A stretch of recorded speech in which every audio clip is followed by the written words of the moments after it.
Bonjour et bienvenue une autre fois. Dans la séance d'aujourd'hui, vous allez comprendre c'est quoi un API, comment accéder aux données fournies par ceci et comment les afficher sur une page web simple. Pour l'objectif de cette présentation, je vais utiliser l'API des données météorologiques.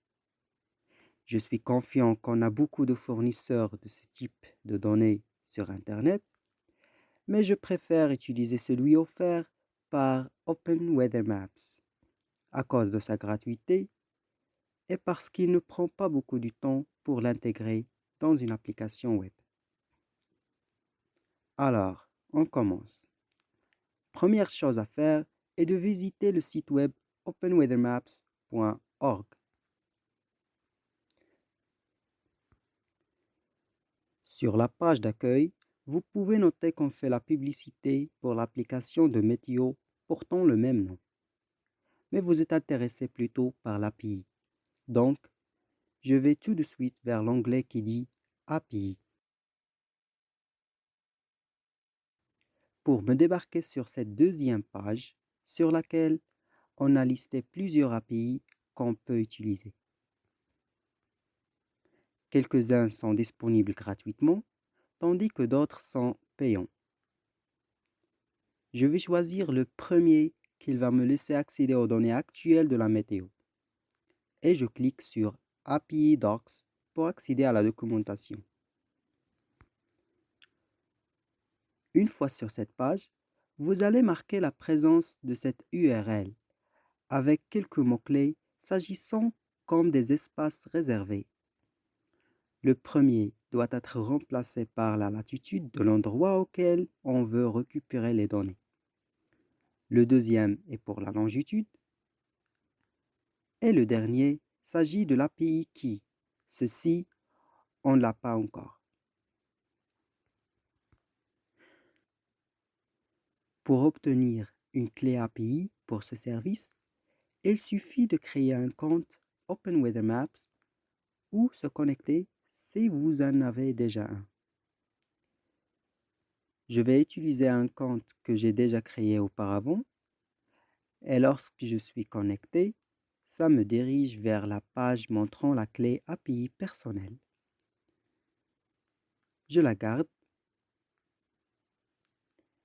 et j'ouvre un éditeur de texte ou un environnement de développement tel que Visual Studio Code pour commencer la configuration de nos appels API pour afficher quelques données météorologiques sur une application web. À ce moment, je vais préparer mon espace de travail en créant un nouveau dossier.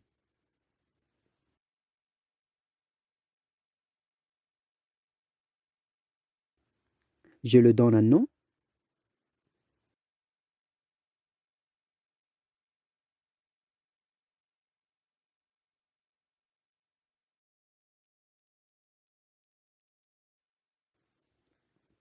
et dans ce dossier, je vais initialiser mon application Node.js avec la commande npm init-y.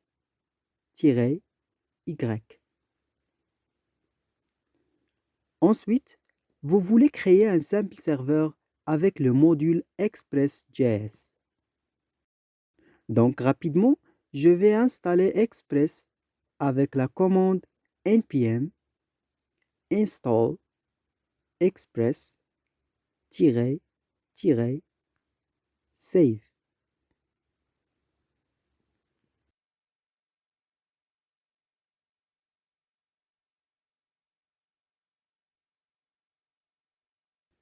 L'installation des modules à partir du référentiel npm nécessite une connexion Internet. Donc, soyez patient si votre connexion est lente ou autre.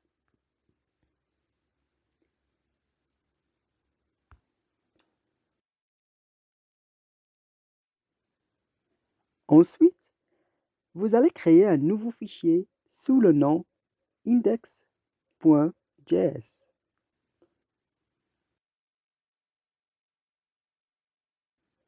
Si vous souhaitez lui donner un nom différent, Assurez-vous de remplacer la valeur de la clé de démarrage dans package.json par le nom et le chemin du fichier que vous venez de créer. Dans ce fichier texte, tapez les lignes suivantes pour démarrer le serveur.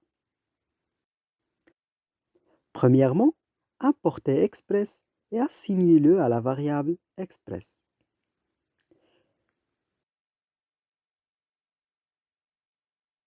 Puis, appelez la fonction Express et assignez-la à la variable App.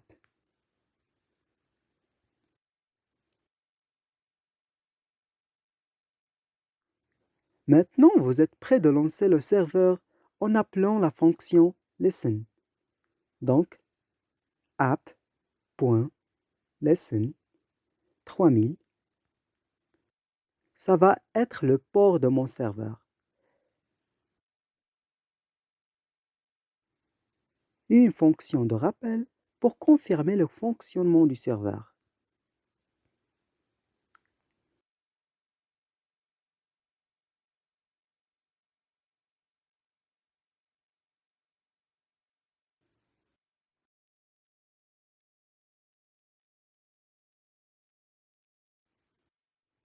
Maintenant, vous voulez récupérer des informations de l'API de OpenWeatherMap. Et pour cela, je vais installer un autre module nommé Axios pour simplifier mes appels vers l'API.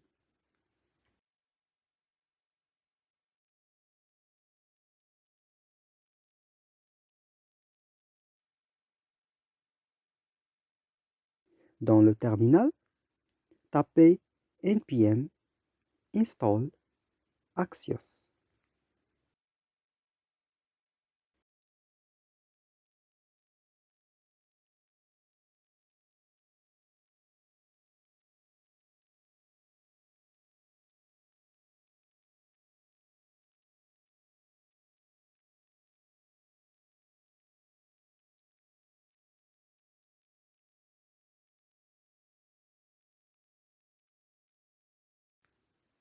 Et importez le module avec la ligne const axios égale require axios.default.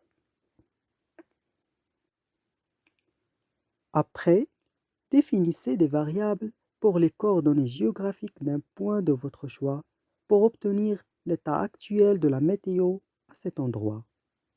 Pour ma démonstration, j'ai choisi Marrakech avec la latitude 31,63 et la longitude -8,14. En plus, une variable supplémentaire pour votre clé API.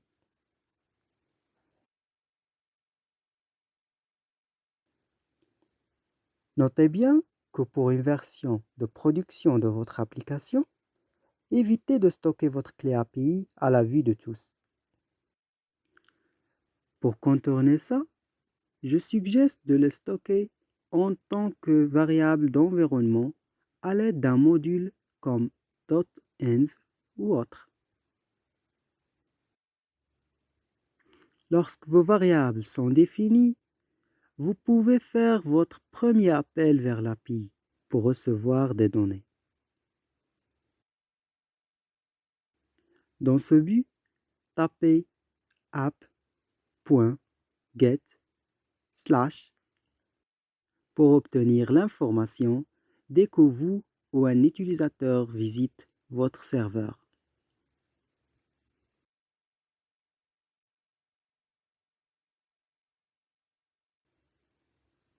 Puis la fonction axios.get pour permettre à votre serveur de connecter au point de terminaison de l'API que vous avez déjà gardé.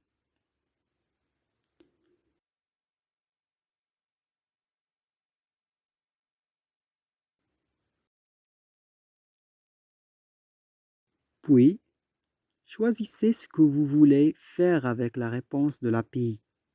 Moi, je veux tout simplement la rediriger et l'afficher sur mon navigateur. Donc, j'envoie les données de la réponse avec res.json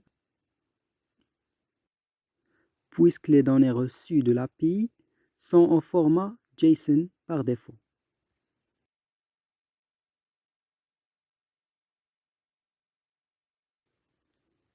Et dernièrement, mon code ne sera pas valide sans une instruction catch.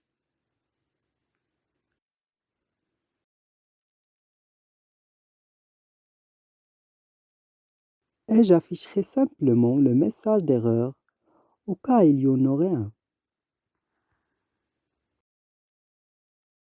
C'est le moment de vérité. Lancez votre serveur dans le terminal avec la commande node index.js.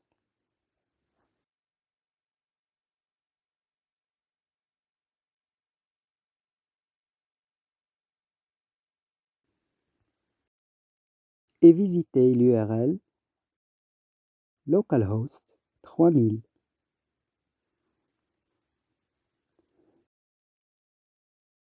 Si ça marche, vous verrez la réponse imprimée sur l'interface de votre navigateur.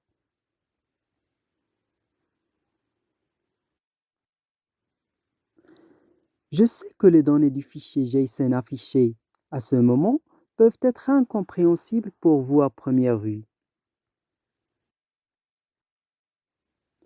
Et pour cela, vous pouvez spécifier ce dont vous avez besoin à partir des résultats, en accédant aux valeurs imbriquées comme suit. Pour afficher seulement la valeur de la température actuelle, j'ajoute .main.temp à la fin de réponse.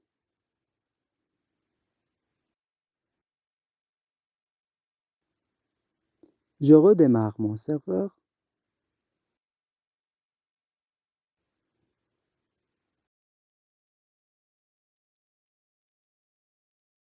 et j'actualise la page web.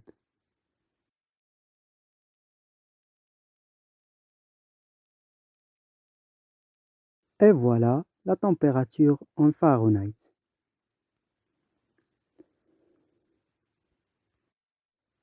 Pour la convertir en Celsius, je vais ajouter un paramètre à l'URL spécifiant que je préfère les unités métriques.